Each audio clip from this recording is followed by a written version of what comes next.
今日整呢個三文魚炒烏冬，材料梗係三文魚同埋烏冬，仲有雞蛋、紅蘿蔔呢啲配料。首先將三文魚去皮，跟住將三文魚切件。三文魚切片後，落少少鹽，將三文魚醃片刻。紅蘿蔔去皮，用刀將紅蘿蔔切片。盛起備用。將兩粒蒜頭切為蒜蓉。盛起備用。跟住處理埋個醬汁。生抽1湯匙，蠔油約莫2湯匙，跟住將佢攪勻。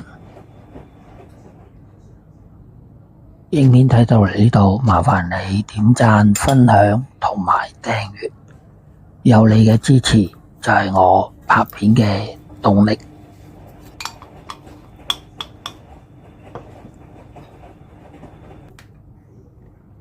用鉸剪剪開烏冬嘅包裝，跟住用筷子撩鬆啲烏冬。平底鑊落油，個鑊熱咗啦，咁我哋放埋啲三文魚落去煎。煎到一邊三文魚開始變金黃色啦，咁我哋就反轉再煎另外一邊。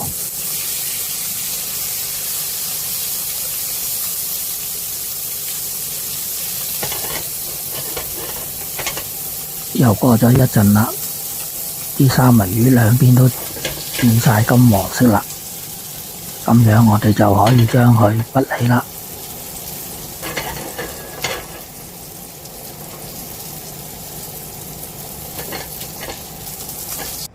鍋中加入蒜蓉，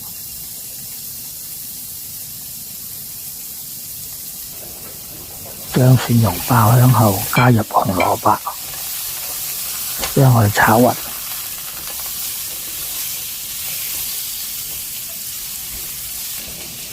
再放入已鬆開嘅烏冬，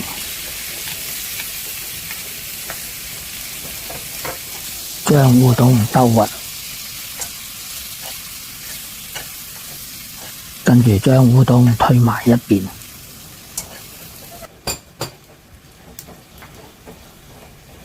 打開一隻雞蛋，睇見啲雞蛋差唔多半熟啦，將啲烏冬同啲蛋液撈勻，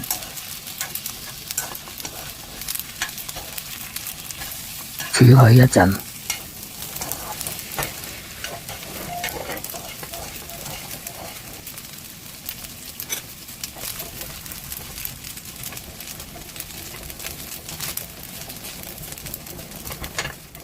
再加入醬汁，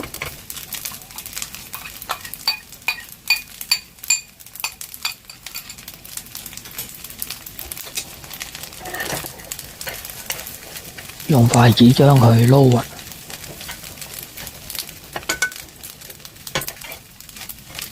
將三文魚回鑊。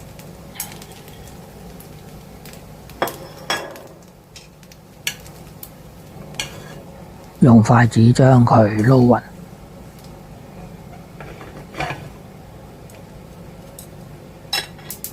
煮佢一陣，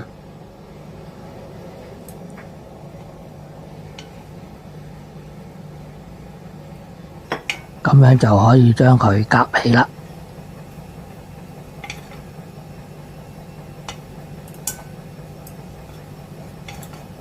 非常好味嘅三文魚炒烏冬，咁樣就完成咗啦。睇完片之後，記得畀like、分享同埋訂閱。